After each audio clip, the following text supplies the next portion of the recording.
Hello and welcome back to Overbooked. I'm Amanda and today we're doing the quarter life crisis tag.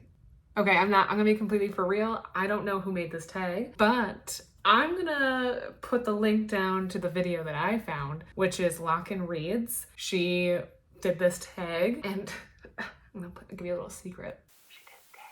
Lochan Reads, if you ever watch this video, I'm so sorry, but I really wanted to do it. And just to preface, if you're watching this video, you're tagged, okay? Like, I don't know, I'm very bad in the book community, so just know you're tagged if you're watching this. Quarter life crisis. Listen, I am 28 years old, young, one could say. I feel the quarter life crisis. I get it. You know, we're like a quarter way into my life. I don't know what I'm doing. I barely know how to get through the day. I've gone to a point during like the pandemic era where I don't brush my teeth until lunchtime. I feel like as an adult, that probably should change. This tag has 9 questions and I'm gonna put them all down below so you can read them as we go. But without further ado, let's get into it. The first question is, how many books have you read so far this year? And according to Goodreads, I have read 28 books. Pretty proud of myself.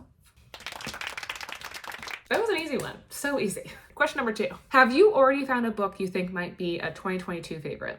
Yes, absolutely. 100%. Yes. My favorite book of 2022, hands down, will be forever and always The Love Songs of W.E.B. Du Bois, and everyone should read it. I know it's a super large book. It's over 600 pages. Don't let that scare you. Do not let that scare you. It is so good. It's amazing. You got multi-generational, you got race relations, you got family issues, you got like multiple perspectives. I don't know. It was literally the best book ever. I don't know what to tell you. I don't know what else you need from me. Go read it. Okay, question number 3. Any 1-star books or least favorite books of the year? So I'll start with a book I've already talked about on my channel, and that is Stay Close by Harlan Who Knows. I didn't like this book. So I read this book with this book club I do with my family members, and it was fun, I will say, but it was like just such a generic thriller, like paperback, like drugstore book. I don't know what else to tell you. This author has so many books and you could tell it was just like a copy paste, you know, Control F and search the character name that you need to replace with the new character name and, you know, maybe change the city. I didn't really super enjoy it. It's like about this like town. What the fuck is it about? It's about these characters.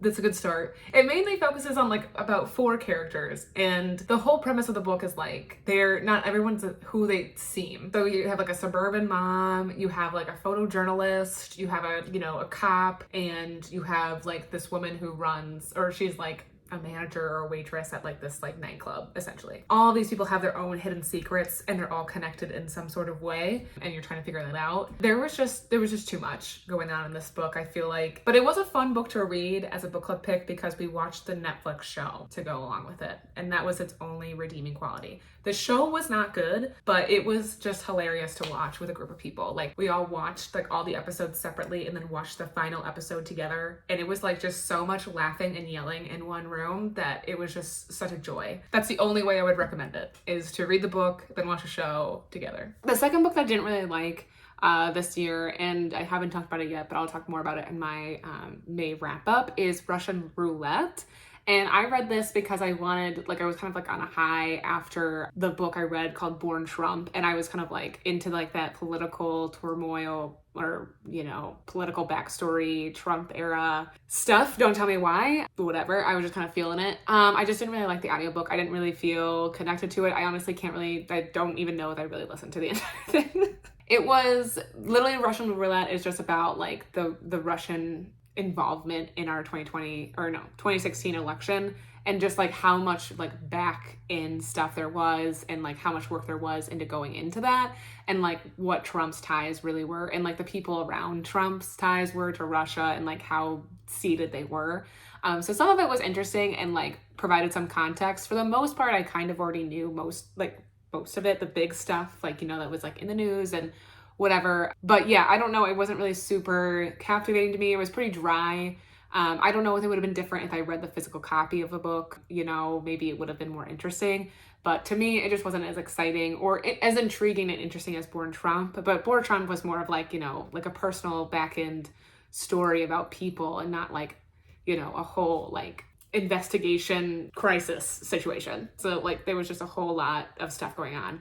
But yeah, I don't know. This is not my favorite. So those are probably the two least favorite books this year. Question number 4 is most read genre so far. And so I went to Storygraph, which I'm trying to start to use more. I don't know if I'll ever be able to get rid of Goodreads because it just has all my information. And I know you can export over to Storygraph, yada, yada, yada, whatever. You guys know the drill.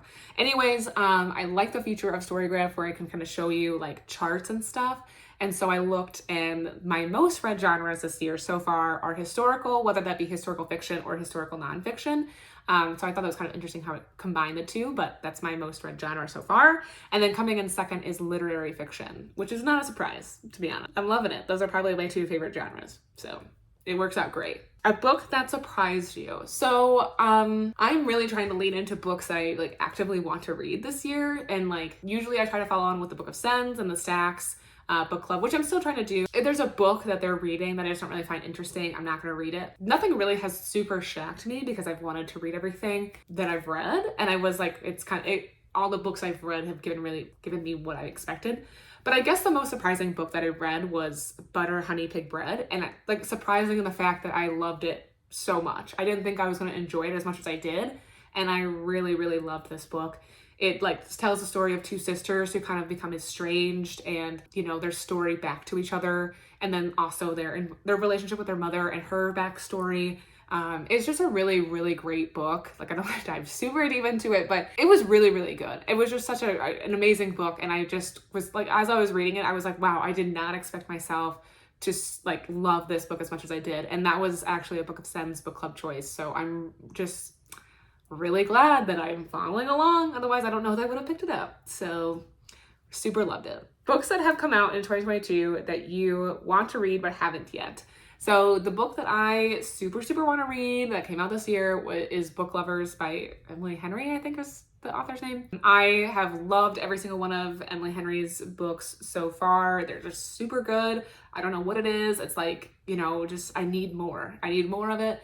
I've heard super good things about Book Lovers. I loved People You Meet on Vacation or something. I don't remember. I've loved every one of her books. And so I'm really excited. I have it on hold in the library. I feel like I might get it in 2023. So that's cool. Okay, so the next 2 questions, number 7 and number 8, are kind of like I'm going to answer them combined. So I'll read you the questions. It's one goal you made that you're succeeding at, and one goal that you made that you need to focus on. So if you watch my like 2022 goals video, maybe I'll put a card here, who knows. This year I'm really trying to focus on like not really setting like super concrete or like specific goals for myself, especially surrounding reading, because I want to make it fun again. I want to like kind of like reduce the stress. So this year I took away the Goodreads goal, where I set my Goodreads goal to 5 books, which I have met.